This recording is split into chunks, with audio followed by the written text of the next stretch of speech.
record to the cloud and then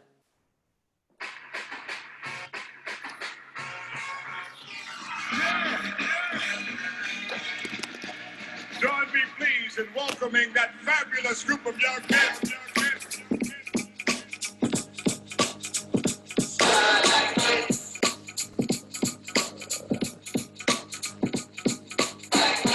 All right, hello and welcome everyone. Welcome to Bushwick Politic. My name is Adi Eshman. I'm Jason Jones. Welcome everyone. Thanks for joining us tonight. We have two very, very special guests today. We have Molly Dillon and Andrea Flores, who are here to talk a little bit about their work as activists, their work in politics, their work thinking about the future of this country. And I'm just very, very grateful. We're both very grateful that you could make the time to join us. Thanks for having us. Thank you. Thanks so much for joining us, guys. Like every episode, me and Adi like to start off just kind of talking about issues that are facing everyone right now, just kind of going over what happened this past week. I mean, every week we kind of have to do this just because things change so quickly. This past week, 2 weeks ago, RBG died, changing kind of everything.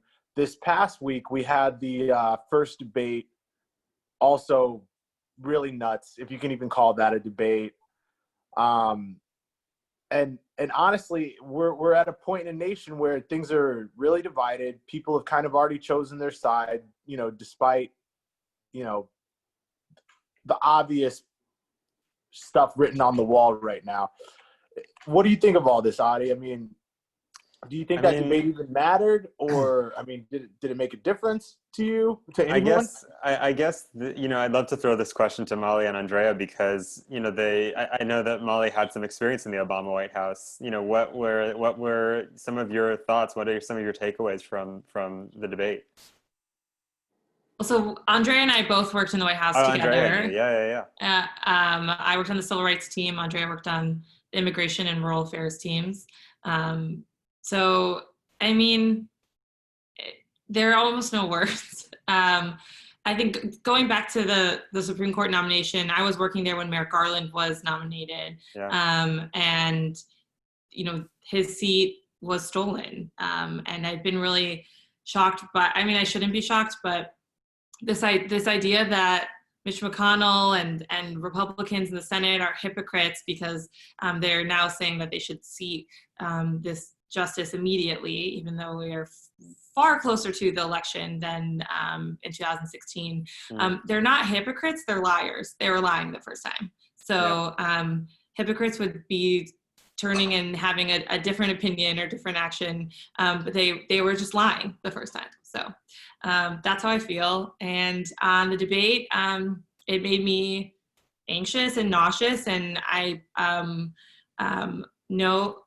I just keep thinking that Joe Biden, I know his work as a public servant. I wrote about him in the chapter in our book, Yes, You Can, that we wrote together. That I heard in the news that President Trump's strategy was likely deliberate in cutting him off because he knows that he has a stutter, and that would make it really extra hard for him to get his points across. And just the cruelty is the point. Like, the cruelty knows no bounds. Yeah, Andrea? Yeah, I think the debate was exactly as anyone who's been watching President Trump since the very first speech he gave when he launched his campaign. It was completely on brand.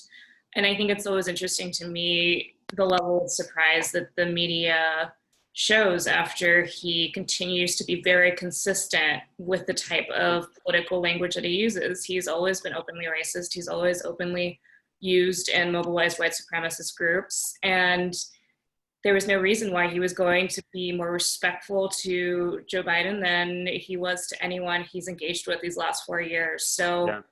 I think it's one of the reasons that a lot of people already are decided. We've been watching, and it's a very predictable event. It was really painful to watch, though. That is like many of the traditions that President Trump has shown us are really fragile in this country. He showed us that the tradition of the presidential debate is not something that is sacred and that can be disrupted in a really upsetting way for viewers. Yeah, I wanted to just, not to be reductive, but I think what I'm hearing from both of you is this idea of bad faith and good faith arguments. Mitch McConnell puts forth these arguments that we need to wait, some imaginary rule that we need to wait to see to justice after election, which is a bad faith argument. And what I'm hearing from you, Andrea, is this idea that Trump cutting off Joe Biden just because he has to get a word in. This is also sort of a bad faith effort at maintaining decorum. I'm wondering, what's the flip side of this? Like, how do we engage in these meaningful discussions with people who still support the president or people who are undecided, but from a good faith sort of perspective? Like, how do we make sure that we're not using the same tactics that Republicans are using into 2020 and beyond? That's a really tough question, but I think from my experience on the 2016 campaign, and I think what we've seen all of this summer, right, where a lot of Americans are understanding white supremacy in new ways for the first time, which I actually think for this election especially is an entry point for a lot of people to engage in new and different ways than perhaps we have been able to in the past. In 2016, I was a staffer and I said, this man is clearly a white supremacist and he will clearly incite violence against Black and brown people. People weren't necessarily convinced of that, right? They saw him in isolation as somebody who perhaps said racist things. And now I think people better understand, due to the incredible work of the Movement for Black Lives, that no, this is part of a larger ideology in the United States that the FBI has directly stated is a threat to all of us. And I think engaging on some of those tough questions that maybe people were uncomfortable with before this year is critical, and especially on the issue of race. So I think that's one point, to really engage friends and family. Of course, if you're a person of color, protect your energy and lean on others, and especially your white allies, to have some of those tough conversations. Yeah, thank you. 100%. I completely agree. I mean, at first, people weren't 100% convinced. They saw it as, like you said, isolated situations. For example, when Trump called for the death of the Central Park Five, obviously from that point on, he's clearly a racist, but people weren't necessarily convinced. Within the last, 24 hours, he's denied the opportunity to basically distance himself from white supremacy 3 times on camera that we know of. And so, I mean, when given that kind of softball layup type pitch and you still fail, I mean, what does that say to the nation? How can we as Aryan people feel confident that we're, even going to be not, let alone represented, safe within Trump's America? Oh, someone has a echo. Oh, we're good. All right. Yeah. Molly, any reactions to that? No, I mean, I 100% agree. And I'm doing everything that I have the capacity to do over the next couple of weeks. Obviously, it looks different this year, but it's phone banking and text banking and making sure every single person that I know is registered to vote. My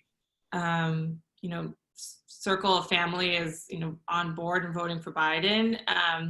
But I know that that's not the case for every family, for not every white family. So there are tough conversations that need to be had.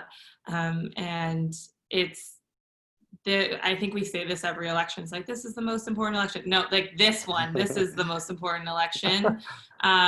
Never before has democracy itself been on the ticket in quite such a way. If it has been, it is in no such scale. So, I was in the White House until the end, until the last day. And after the election, we were explicitly told, there will be a peaceful transition of power. And I remember thinking yeah, duh, what am I going to start a revolt? But they say that because that is actually what is what is required of us. And they're not playing around when they say the peaceful transition of power is the hinge on which our democracy rests, right? And We were even told, like, don't take the T's off the keyboard. I didn't, and I wasn't going to until maybe they said that, but I didn't. But they wanted us to act, above board in every single way, and that was the expectation held for us. And they're just, the other side is just not playing by the same rules. And so, oh, go sorry. ahead, Jason. No, I was going to say, and so that kind of draws into question, how do we proceed as people, as liberals, as free thinkers, when the other side isn't playing by the rules that we abide by, that are the natural rules of democracy? How do we win?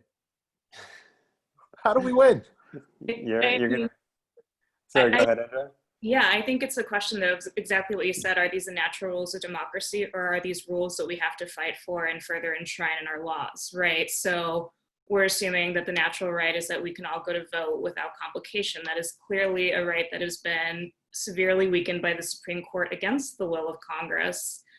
And how do we win is we organize as though, the way I like to say it in my work is as though mostly Black and brown lives are on the line. Our lives are on the line right now. And if we don't organize as hard as they organized and invest in their priorities, which they are very clear on, they have been trying to steal courts and state legislatures for decades. And on our side, right, I think it's really important to think about the law as a place that Democrats oftentimes aren't looking at as an institution to pursue their agenda in the same way. We should be pursuing our agenda in some pretty concrete ways, like making sure that lawyers and judges are more representative of our party and its diversity, of making sure that accessing legal institutions and places like law schools are not so incredibly elitist.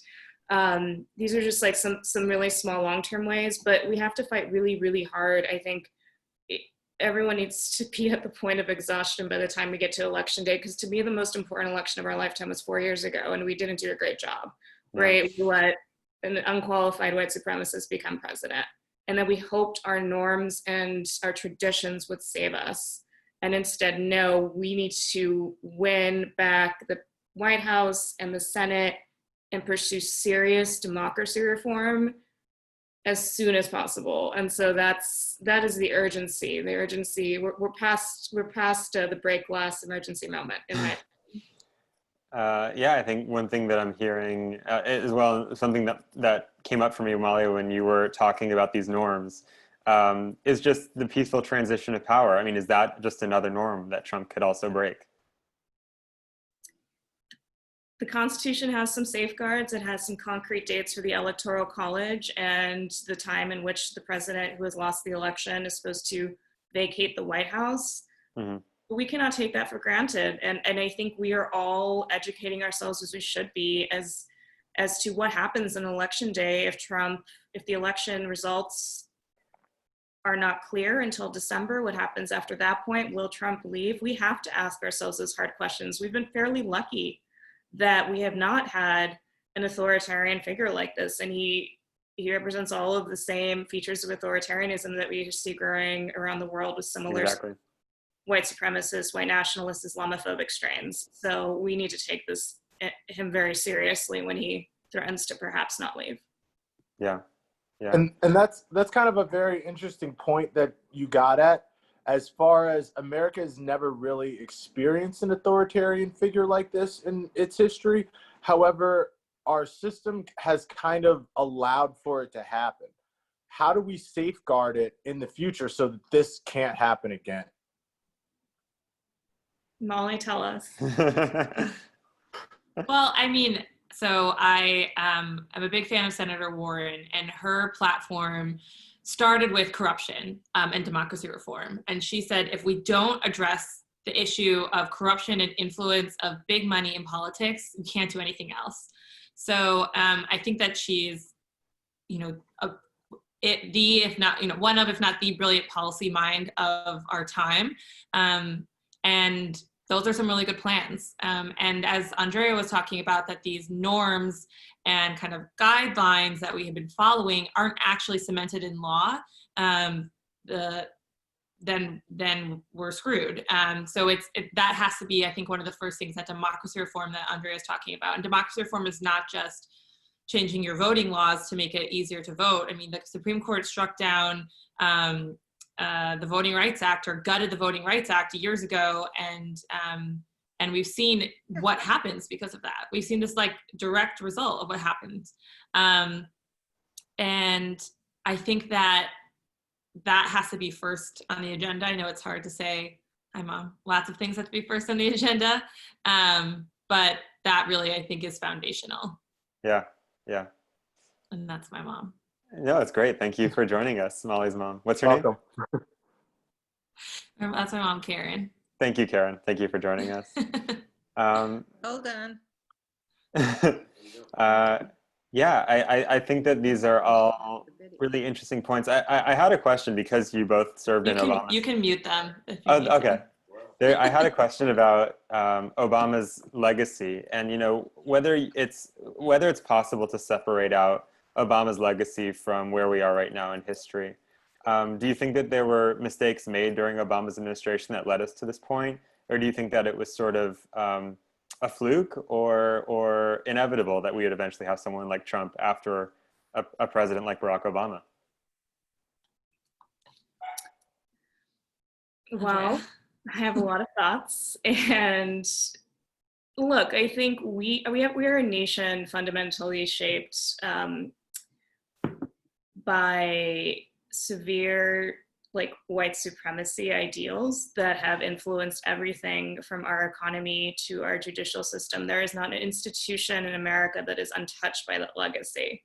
And so I think to reach a milestone like the first Black president, President Obama faced, one, it was tremendously inspiring, right? You can never understate just how many lives he's changed. I think he changed my own in envisioning what was possible in pursuing a career in public service. And he changed my mother, who had taught for 15 years and had been a stay-at-home mother before that, and decided she was going to run for office and got into local politics. Like, there are so many things we haven't yet seen from that milestone that he achieved, but what is predictable and inevitable is there was going to be a backlash, and there was going to be a fear of what we were losing with that progress.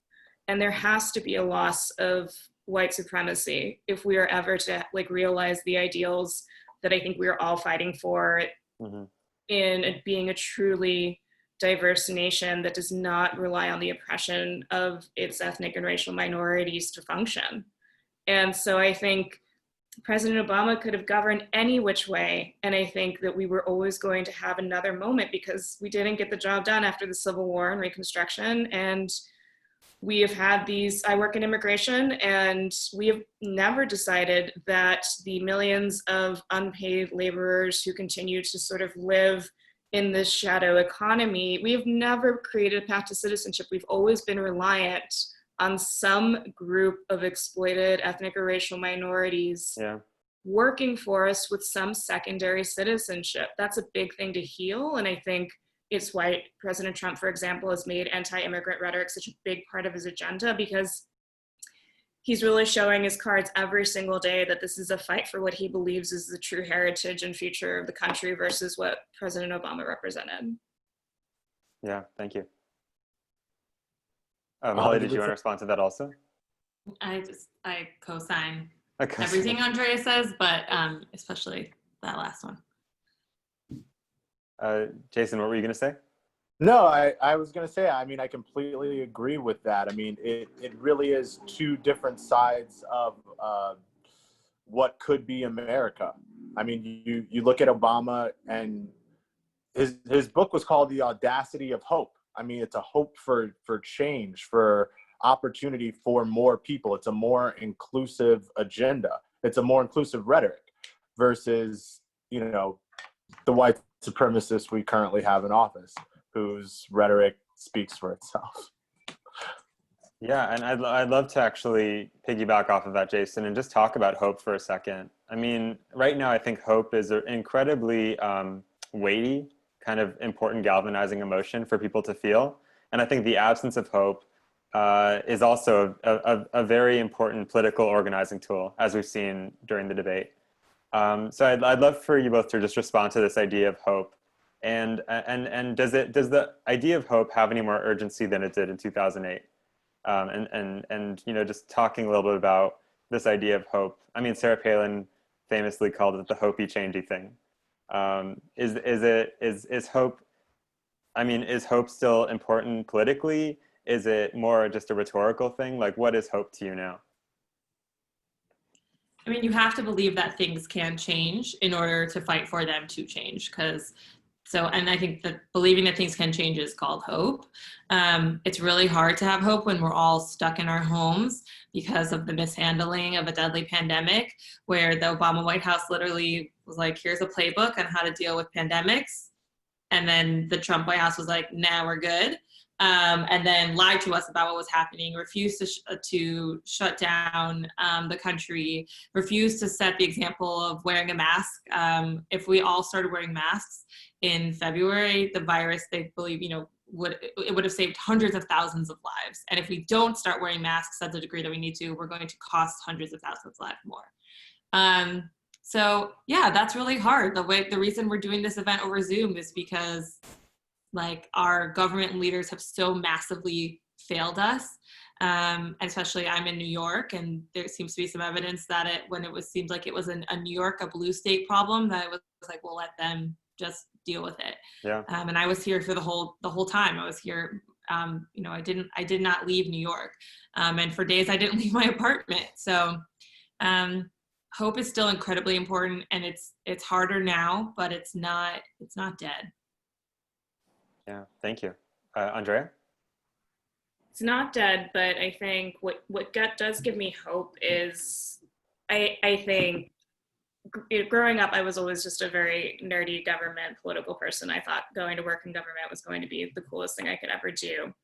But I noticed amongst a lot of my peers, whether in college, whether in law school, is that sort of public service and politics seemed like a track. It wasn't something that most people should be broadly engaged in, right? Like it almost as if like Andrea is doing anything that interests her, not something that impacts all of our lives. And I think what can give me some hope from these past 4 years is when people see systems failing them, it's because they have not been engaging in a lot of them. And it gives me hope that new people are getting interested in the political process and are understanding why they should care about who's running for state and local office, why they should care about what AOC is saying and what she's teaching about the entire congressional process. Like, that does give me hope. I think from 2018, when we saw an incredible group of women of color be elected to Congress and watching them getting sworn in, I was on the Hill that day and I felt a hope that I didn't think I was going to feel for the entirety of the Trump administration, but I did that day. And I think this year, right, whether the public health system's failing us, whether the Supreme Court failing us, whether the Senate failing us, whether the White House is failing us, I do have hope that will have people clue in a different way in the future. Yeah. I completely agree with you. If anything, if any silver lining came out of this particular situation, it's that people are now paying a lot more attention. We have no choice but to do so. It's all anyone talks about. And I mean, like you said, it really is the most important election of our lives at this point. So, Yeah. I think we have a question from Susan. I'm just going to read Susan's question. She asked, how important is education and how we address that institutional white supremacy throughout our history? What other steps can we take to be more accountable for it and then make change and address it? So, super important question, very difficult to unpack.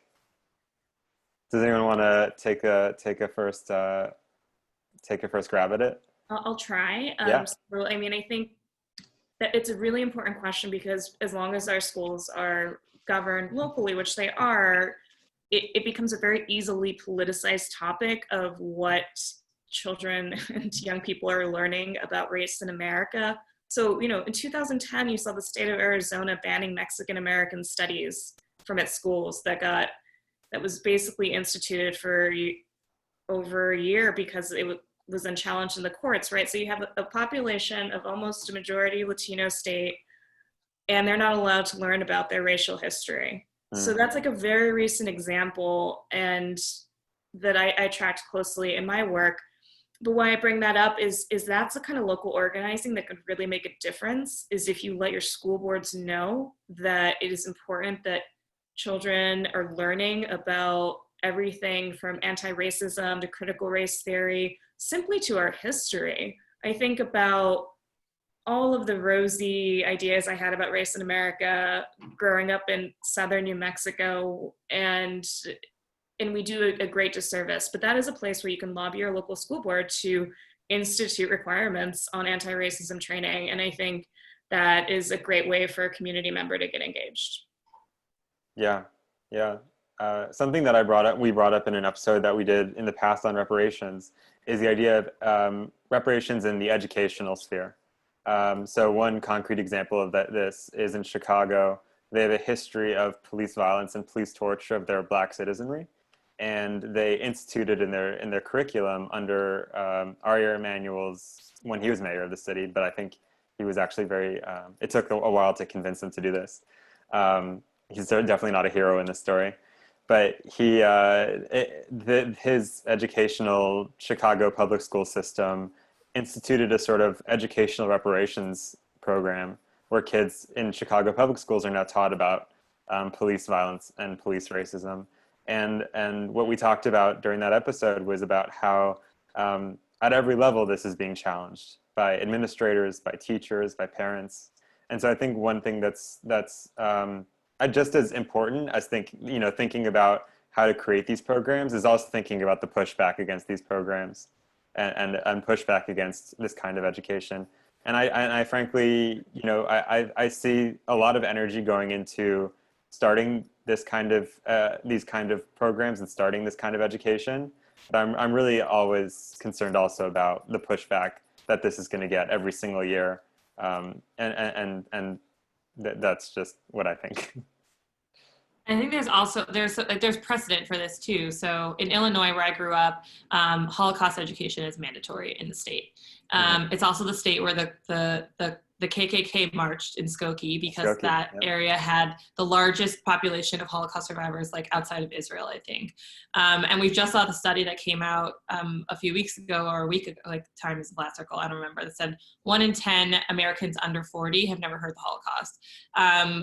And so, okay, 10%, that feels like a lot, but I guess it's like, okay, well, 90% have, but it's like, how many of those 90% knew that there was a Nazi rally in Madison Square Garden?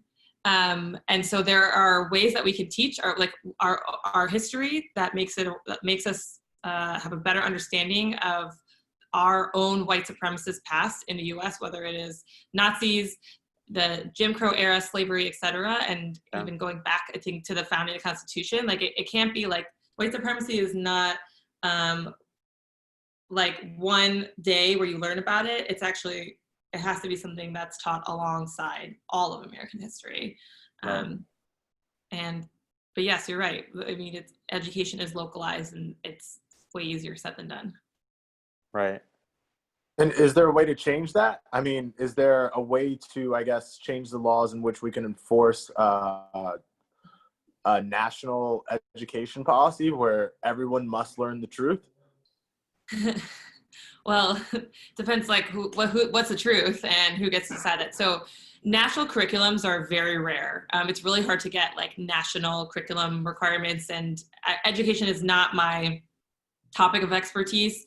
I sat next to the education team at the White House. So I feel like I learned a thing or two, but it really is up to us at the state level and local level to push for those changes. So you can lobby your state senator, your assembly person or representative, your mayor, school board, et cetera, to make that part of their curriculum. I think there was the recent Trump action on like teaching. It was in retaliation, Andrea, I'm going to mess it up so you should say what it is, but it was in retaliation to teaching the 1619 Project, which is like, how fragile is your ego that you are upset that we're saying this is what happened and that's an offense to you now.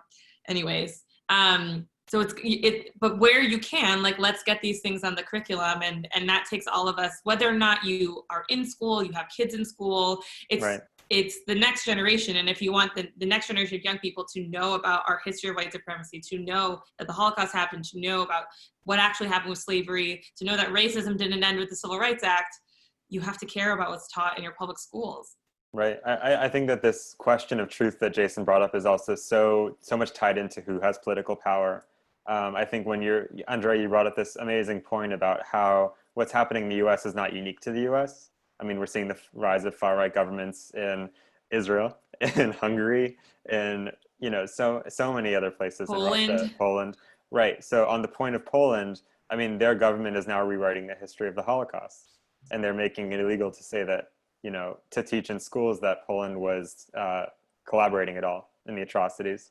No, this is a crazy thing to say on so many levels. Used to my relatives who were killed in the Holocaust, but sure. Yeah, same here. So I think that, this question of truth, Jason, is so tied into who has political power.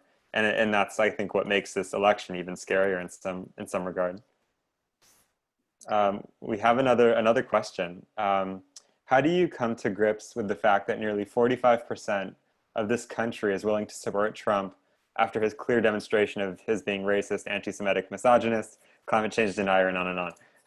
So I think, this question comes up a lot. How do we deal with the fact that there's such a large percentage of Americans who support this man? Not larger than people who don't support him, I'll say that.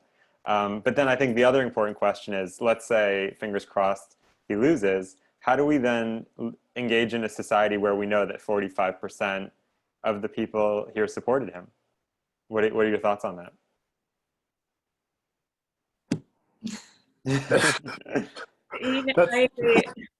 It's another good question. I grew up in a state that is not even considered a flyover state, right? It is a state that people don't even think about. It's a region of the country, it's a southwest border, and people forget that it's between Arizona and Texas. It's a beautiful state, by the way. It's a beautiful state, and I love it very state. much. But it gives me an interesting perspective as having spent my adult and professional life on the East Coast, but having been born and raised there. As much as it can feel easy to condemn that 45%, it is also important to remember we're a massive country, and we're very segregated in terms of how we live, where we live, and who we're friends with. And on a very basic level, that creates true barriers to expecting a shared understanding of who we are as a country. Like, I believe that white supremacy is our past, it's our present, and I am fighting very hard for it not to be our future. But that's assuming that every American understands that it's our past and that it's even in our present, right? How do you understand a Charlottesville rally if you don't know the history of the Holocaust and you don't know the history of rallies like that generally? And that's entirely possible that you can grow up in the United States and not know that. So it even turns back to this education point. It's easy to quickly condemn, and as a Mexican-American woman in Trump's America, I have a lot of anger, and I have to limit my engagement with those who don't see the president's racism. But it is important, especially those people who, if you are white, if you are able to do that hard engagement and to create more shared community understanding of where we are and why, especially President Trump would be a very scary continuation for all of us. Yeah, thank you. Molly, Jason?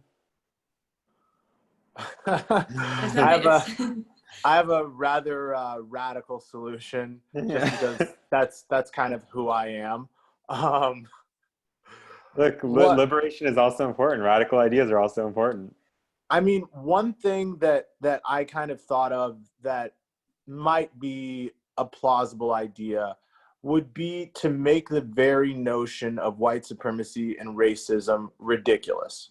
It is ridiculous to us, I guess I want to call us normal free thinkers. It's like the Harry Potter theory.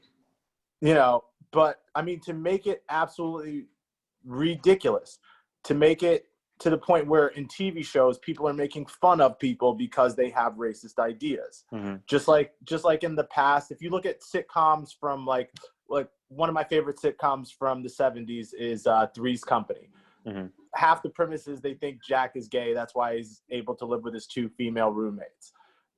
They made fun of Jack constantly because of his sexual orientation or his pretend sexual orientation, which was perfectly okay in the 70s when that was coming out.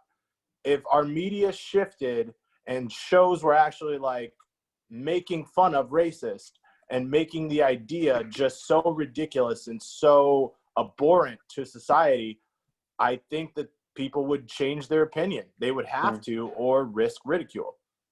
Yeah, there is that interesting example of, who was it? The guy who infiltrated the KKK in the 30s or 40s, and he revealed to radio shows what all their secret language was, their codes.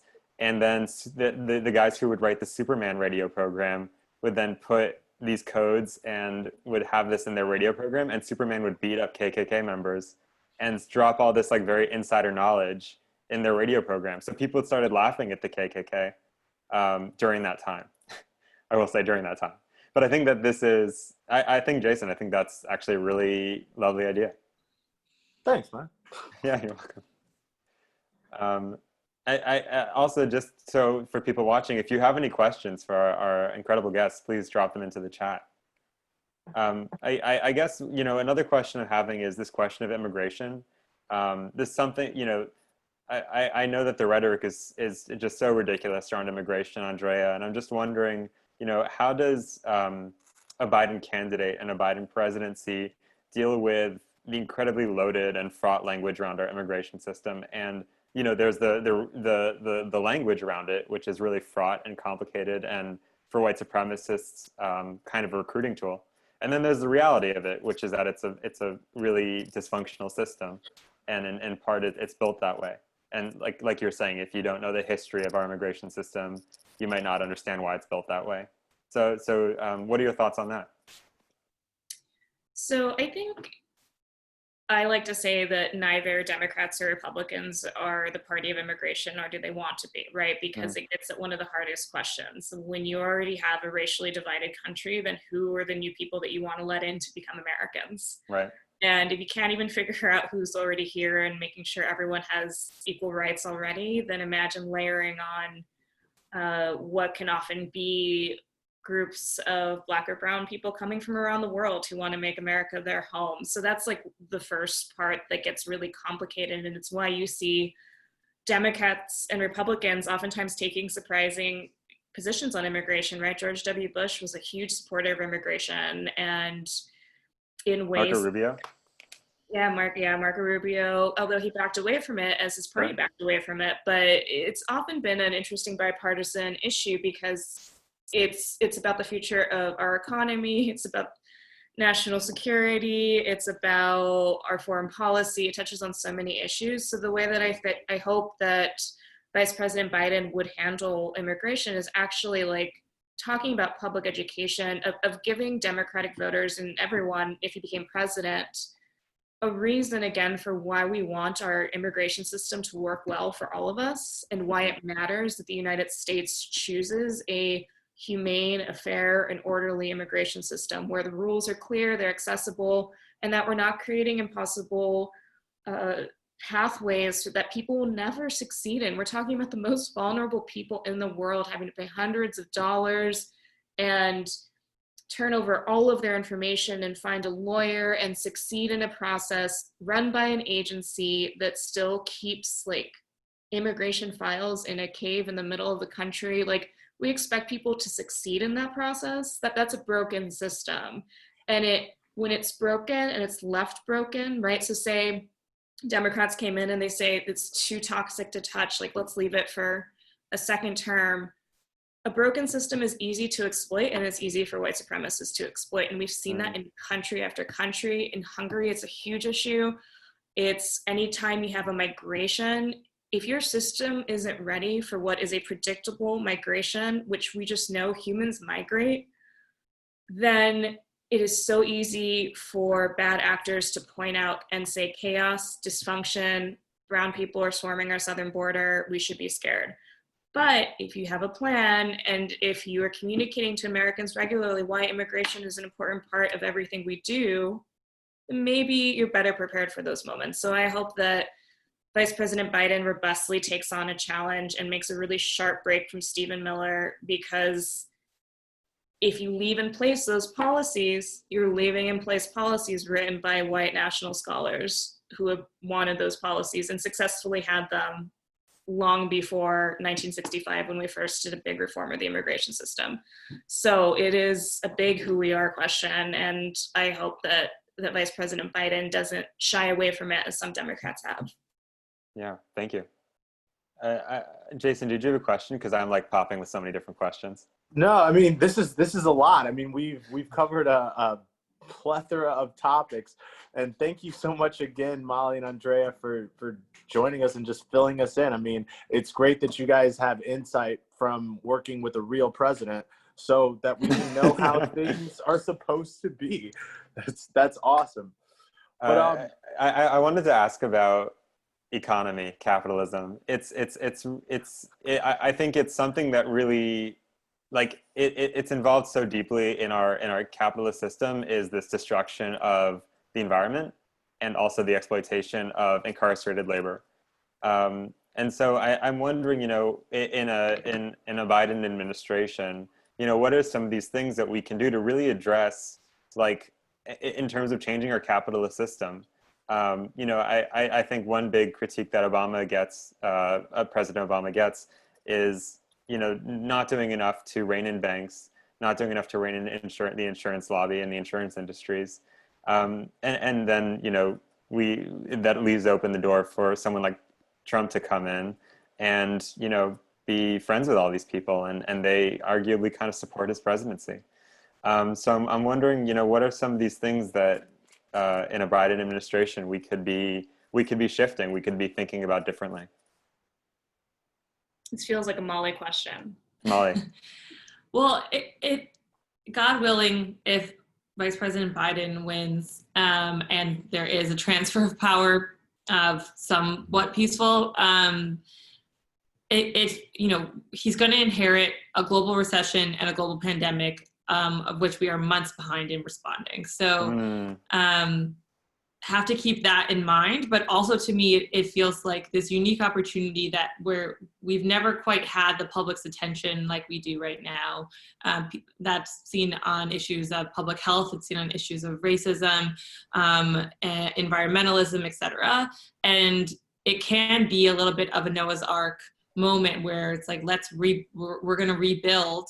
And I think that you hear that in his plan. This whole thing is Build Back Better. So it's like, it will no longer be acceptable to not be covered by health insurance, to not have health insurance, and to pay, crazy high premiums that are as good as not having health insurance. I think what we have a better understanding of things like paid sick leave.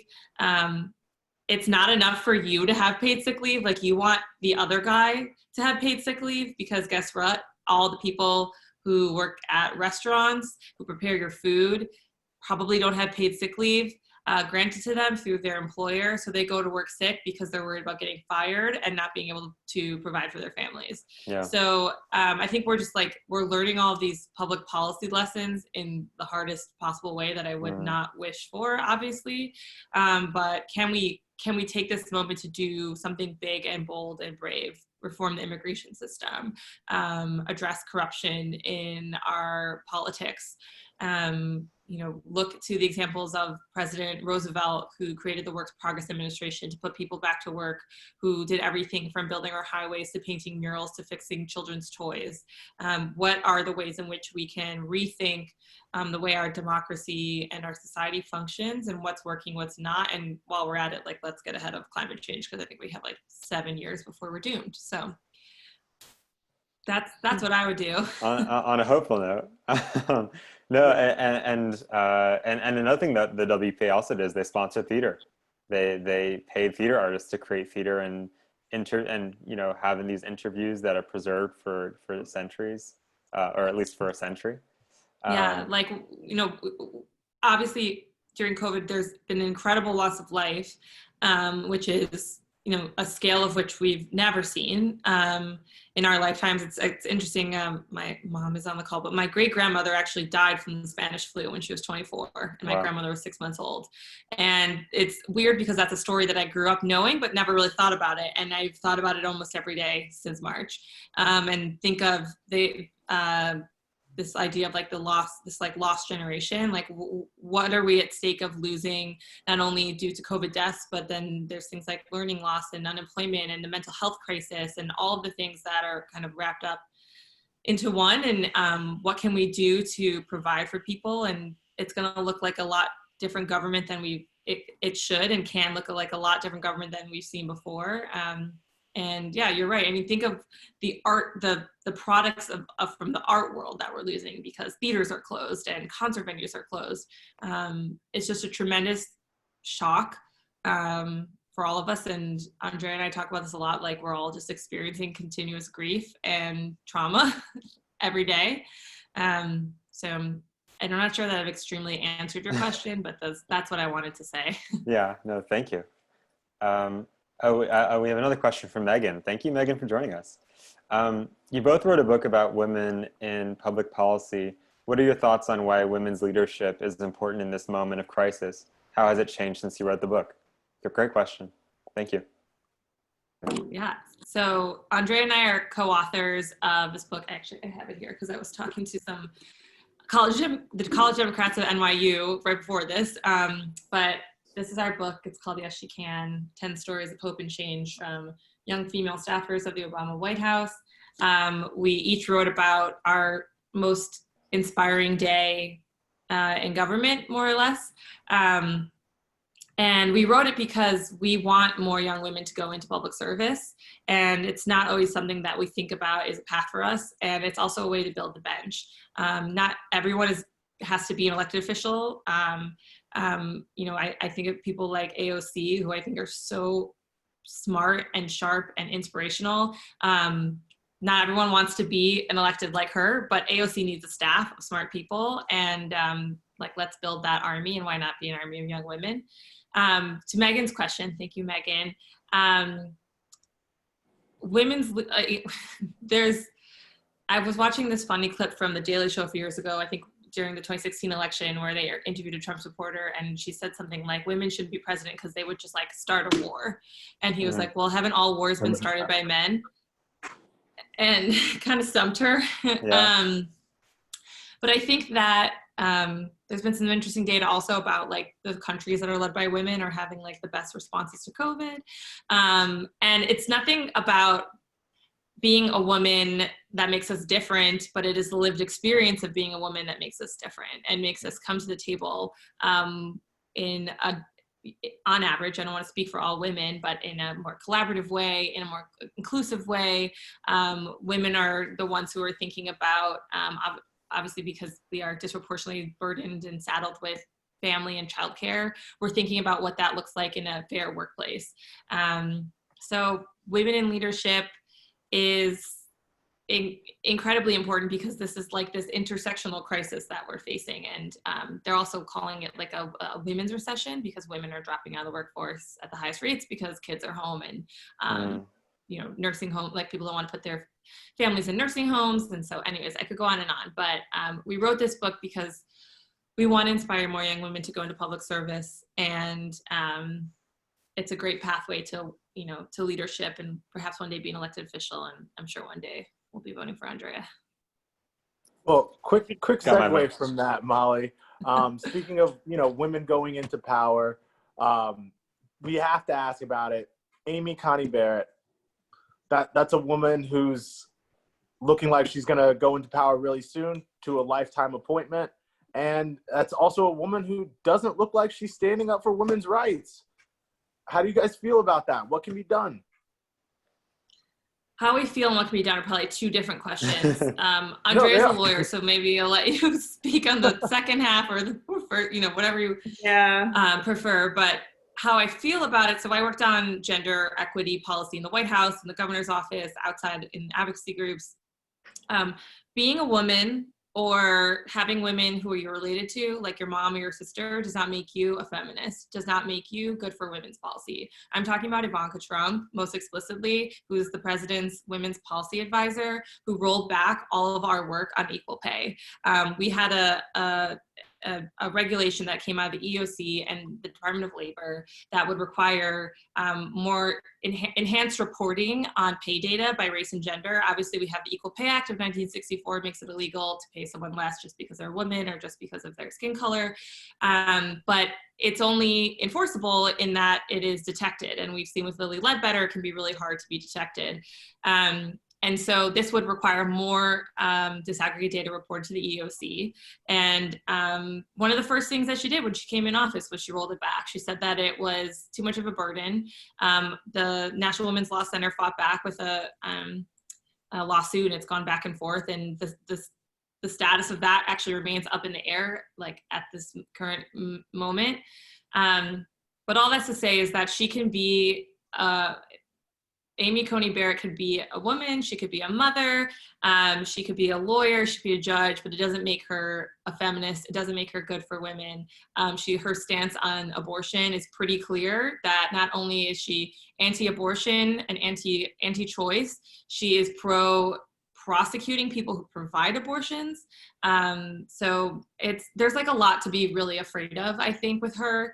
And while Roe versus Wade might not be the law to go down, there are so many other court rulings that effectively are upholding abortion by a thread. That's, saying, okay, you can't have these laws about your hallways have to be a certain width, or about the abortion pill that lots of women take in order to have an abortion. So there's like a lot on the line, and it's not just abortion. I mean, the ACA is on the line, and insurance. The ACA made it so that it's women aren't discriminated against in health insurance. That pregnant, having had a baby isn't a pre-existing condition. I can go on and on, but Andrea, you should cut me off. Well, thank you. All right, I'll cut you off really fast. I mean, we lost, she's going to probably be confirmed, and she is part of a big concerted effort of Republicans who have organized legal circles for decades to ensure that they win a majority of federal judge seats, and they've succeeded. And I just think it's good to be matter of fact of not looking to the Supreme Court for hope of preserving rights in a way that we have been taught it is always supposed to do, because it is a political institution. As a lawyer, we like to pretend that the law is an objective discipline that is free from the patriarchy and also white supremacy, and it's not. And it's going to be a conservative court, so the only way what you can do is you can ensure that we win back the Senate. You can ensure and tell the Senate that you want them to eliminate the filibuster, and you can make sure that we start supporting efforts to put our own diverse progressive thinkers into the judiciary, because we will be decades behind. And so that is a bit depressing. But going back to women's leadership, I do think, because I've been reflecting on RBG's legacy, that especially under COVID, right, the patriarchy is killing all of us, and it's killing all of us because whether it's the conceptions of masculinity and not wearing a mask, whether it is the conception that that women are playing certain roles during this pandemic, I mean, it is an inefficient thing. And so we need both men and women leaders who will disrupt the patriarchy, but we also need women to simply show up in political spaces, because I have now been in politics for a decade and I'm still fairly young in it. I am still often extremely rare in certain rooms, and both as a woman of color and as a woman.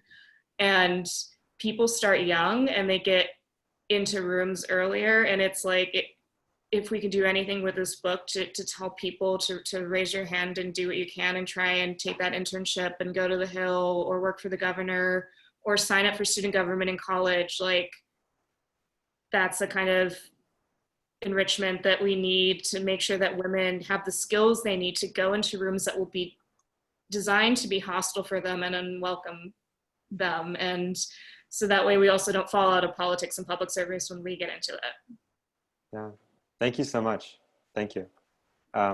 I think we'll have to end the conversation there. But thank you so much, Molly and Andrea, for your time. Thank you for your incredibly insightful answers. And I know that we are all enriched by your presence and by your wisdom. And thank you again. Thanks so much, guys, for joining us. Thanks for having us. Thank Have a you. great day. Have a great night. Bye. Be safe. Thank you. You too.